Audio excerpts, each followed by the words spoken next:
Welcome to our channel Learn with Yourself. Here we are learning a Maha series of electricity. In previous video I saw there was a comment from Binita Kumari. She had a problem regarding quantization of charge. So in this lecture we are going to deal with quantization of charge. तो quantization of charge कोई बड़ा topic नहीं है, ये बहुत ही आसान सा topic है और इसके लिए आपको पहले समझना होगा इंटीजर मल्टीपल एलिमेंट्री चार्ज। फिर उसके बाद आप आसानी से आप खुद से इसका डेफिनेशन तैयार कर लीजिएगा। तो चलिए पहले हम लोग एक बेसिक सा रिकैप ले लेते हैं इंटीजर मल्टीपल एलिमेंट्री चार्ज के बारे में।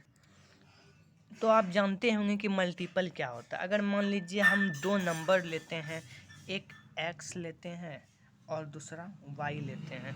अगर x पूरी y को डिवाइड कर देता है तो y x का क्या हो जाएगा, y is multiple of x हो जाएगा। जैसे कि 4 हो गया, 6 हो गया, 8 हो गया, 2 हो गया, 5 नहीं 6 हो गया, आर मल्टीपल ऑफ 2। अगर 2 से इन सभी नंबर में हम लोग डिवाइड देंगे तो ये कम्प्लीटली कट जाएगा, रिमाइंडर 0 आ जाएगा। तो इसी को हम लोग बोलते हैं मल्टीपल। और यहाँ पे इंटीजर कहने का क्या मतलब है कि वो जो मल्टीपल होना चाहिए इंटीजर होना चाहिए, फ्रैक्शन में नहीं होना चाहिए। जैसे कि हम लोग -4 भी लिख सकते हैं, -6 भी हो सकता है, -8 भी। तो ये सब क्या है, 2 का मल्टीपल। जैसे कि 8 इक्वल टू क्या हो जाएगा, 2 × 4। तो ये पता चल रहा है कि 8 जो है 2 का मल्टीपल है। चलिए अब इसी कंसेप्ट को हम लोग क्वांटाइजेशन ऑफ चार्ज में हम लोग यूज़ करेंगे। तो उसके पहले हम लोगों को एलिमेंट्री चार्ज के बारे में जानना। तो चलिए एलिमेंट्री चार्ज के बारे में हम लोग जान लेते हैं। एलिमेंट्री चार्ज जो है वो सबसे स्मॉलेस्ट चार्ज, और एलिमेंट्री चार्ज का सिंबल होता है स्मॉल ई, और इसको हम लोग प्लस माइनस दोनों से रिप्रेजेंट करते हैं। काहे कि एलिमेंट्री चार्ज जो स्मॉलेस्ट चार्ज जो इस यूनिवर्स में इस नेचर में पॉसिबल हो सकता है वो +/(1.6 × 10⁻⁻19 कूलम दोनों होता है। इसीलिए हम लोग इसको प्लस माइनस दोनों से रिप्रेजेंट करते हैं। ओके, अब इसी के बेसिस पे हम लोग क्वांटाइजेशन ऑफ चार्ज को समझते हैं। चलिए, तो क्वांटाइजेशन ऑफ चार्ज ये बोलता है कि इस नेचर में जितना भी चार्ज प्रेजेंट है ना वो एलिमेंट्री चार्ज का क्या होगा, मल्टीपल होगा। तो क्वांटाइजेशन ऑफ चार्ज क्या बोलता है, any charge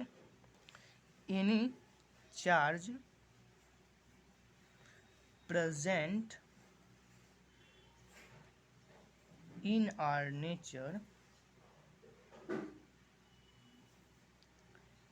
is a multiple of elementary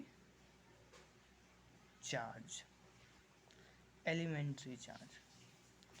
और जो भी चार्ज इस एलिमेंट्री चार्ज का मल्टीपल नहीं है वो पॉसिबल ही नहीं होगा। तो पॉसिबल कौन होगा, वो चार्ज पॉसिबल होगा जो इस एलिमेंट्री चार्ज का क्या हो, मल्टीपल हो। एलिमेंट्री चार्ज हम लोगों ने देखा भी कि एलिमेंट्री चार्ज का वैल्यू क्या होता है, +/(1.6 × 10⁻⁻19 कूलम्ब।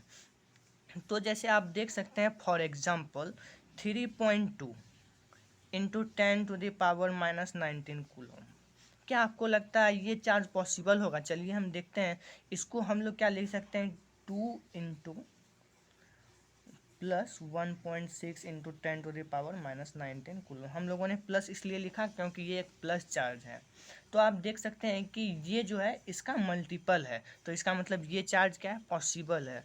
अगर वहीं पे हम लोग बोलते हैं 3.5 × 10⁻⁻19, आप अगर देखिएगा तो आपको पता चल जाएगा कि ये चार्ज पॉसिबल नहीं है। क्यों नहीं पॉसिबल है, कि ये जो है इस चीज़ का मल्टीपल ही नहीं है, तो ये चार्ज नॉट पॉसिबल।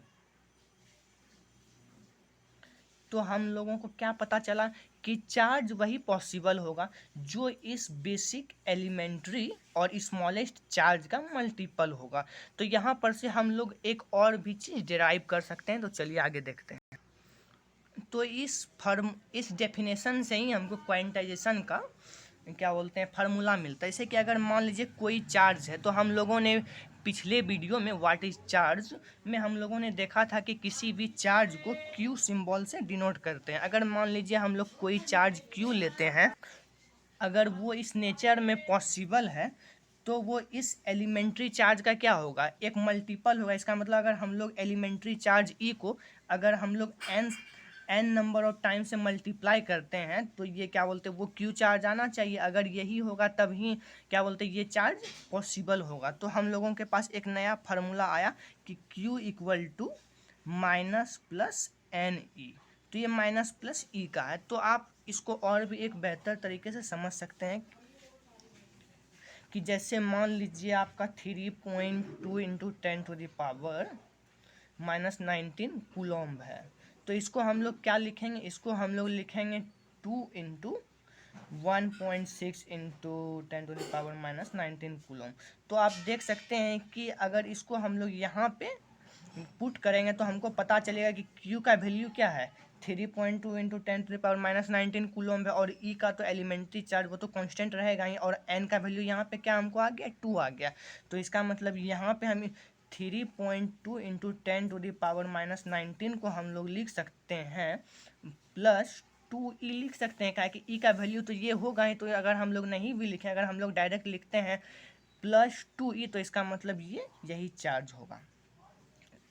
तो आप इससे जुड़ा बहुत सारा क्वेश्चन भी बना सकते हैं। अगर आपको कोई बोले कि हम एक चार्ज लेते हैं, वो है तुम्हारा -5e, तो ये क्या होगा, तो बिल्कुल सिंपल है। तो यहाँ पे n का वैल्यू आपको दिया हुआ है 5, और e यहाँ पे क्या है, निगेटिव है। तो 5 इंटू निगेटिव चार्ज लेना है। तो इस बार निगेटिव, तो एलिमेंट्री चार्ज का वैल्यू क्या था, 1.6 इंटू 10⁻⁻19 कूलम्ब। और आप इसको मल्टीप्लाई कीजिएगा तो आपका आ जाएगा ये 8 इंटू 10⁻⁻19 कूलम्ब। यही बेसिक सा कंसेप्ट है क्वांटाइजेशन ऑफ चार्ज में। तो हम लोगों ने क्वांटाइजेशन ऑफ चार्ज में क्या समझा कि कोई भी चार्ज जो इस नेचर में एग्जिस्ट करता है, वो इस एलिमेंट्री चार्ज का, यही है बेसिक एलिमेंट्री चार्ज का, वो क्या होना चाहिए, मल्टीपल होना चाहिए। और हम लोगों ने यहाँ पे एक फार्मूला भी डिराइव किया, Q equal to minus plus n e. Okay, मैं आपको एक और भी बात बताना चाहता हूँ कि अगर आपके पास इस तरह का कोई भी छोटा से बड़ा डाउट है, तो आप बेहिचक पूछिए। Because education is such a aspect of our life that can make your life, and without doubt there is no education. समझे ना, बिना डाउट के एजुकेशन पूरा नहीं हो सकता। डाउट है तभी कंप्लीट एजुकेशन मिलेगा। इसलिए बेटर कंसेप्ट के लिए you must consult, you must ask doubt. Thank you, my dear friend.